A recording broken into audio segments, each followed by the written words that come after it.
또 이런 가운데 또 심재철 원내대표 이야기에서 저희가 한번 좀 주목해 볼 수 있는 것이 이 통합의 움직임, 동시에 또 총선을 앞두고 뭐 대여 공격도 이제 병행하고 있는 것 같아요. 특히 최근에 있었던 청와대 선거 개입 의혹 사건에 대해서 심재철 원내대표가 탄핵 추진 관련된 이야기를 했고요. 민주당 이인영 원내대표는 뭐 귀를 의심해 볼 만한, 귀를 의심케 하는 무책임한 발언이라고 좀 비판을 했어요. 이게 대통령을 뭐 그 이야기를 해서 그런 거겠죠. 결국 이제 시발점은 그거죠. 추미애 법무부 장관이 그 청와대 인사들에 대한 공소장 네. 이제 비공개로 하지 않았습니까? 결국 언론에서는 공개가 됐습니다만은 공개된 내용에 따르면은 청와대 민정수석실, 정무수석실 등 8개 청와대 조직이 거기에 인원들이 합세해가지고 네.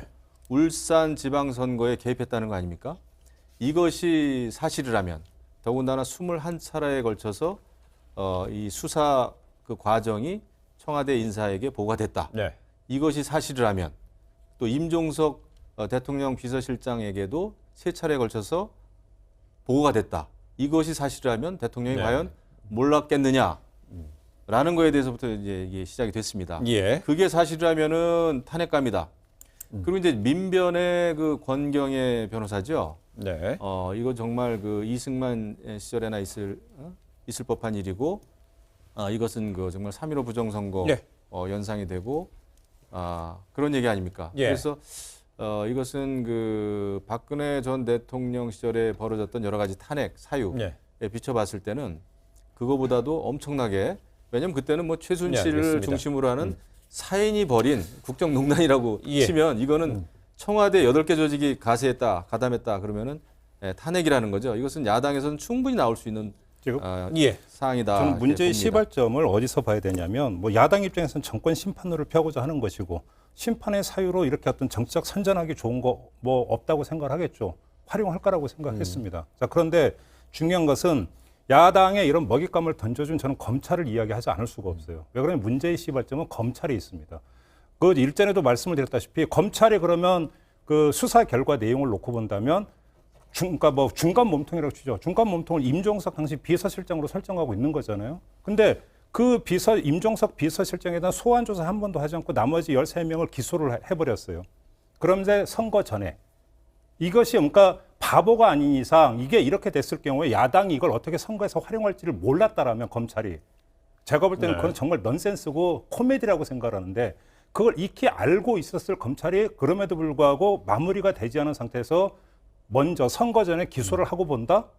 이 의도를 도대체 어떻게 읽어야 되느냐는 것이죠. 저는 이런 점에서 문제의 시발점은 검찰이 있었고 검찰은 여전히 정치 노름을 하고 있다. 이렇게밖에 볼 수 없다라는 거죠.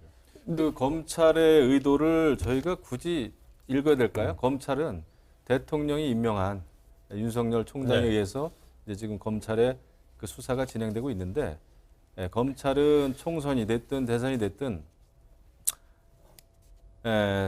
정치적으로 독립을 해서 네. 법과 원칙에 따라 문재인 대통령의 분부대로 법과 원칙에 따라 그냥 수사를 했으면 좋겠어요. 여기에 알겠습니다. 대해서 정치권이 우리가 해석을 하면 할수록 제 얘기가 그거예요. 이것은 그러니까 어려워진다. 검찰이 그러니까 심판이 되거나 캐스터가 돼야 되는데 왜 선수로 뛰냐라는 거예요, 제 얘기도. 근데 이 부분을 어떻게 봐야 돼요? 그러면은 그 관련된 선거 개입 의혹 사건 관련해서 13명이 이제 재판에 남겨졌는데요. 그러면서 우리 김평론가 지적으로 한다면 그 발언대로 한다면은 임종석 전 비서실장이 흔히 말하는 이른바 몸통이라는 건데요.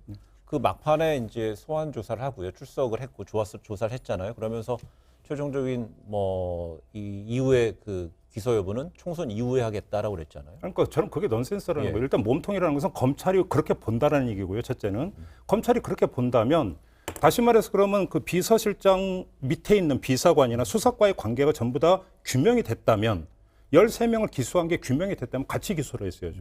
임종석 비서실장도 소환을 하지 않았더라도 네. 따로 떼어놨잖아요. 이게 일단은 그러니까 납득이 안 되는 거고 그러면 그렇게 서둘 이유가 뭐가 있느냐라는 거예요.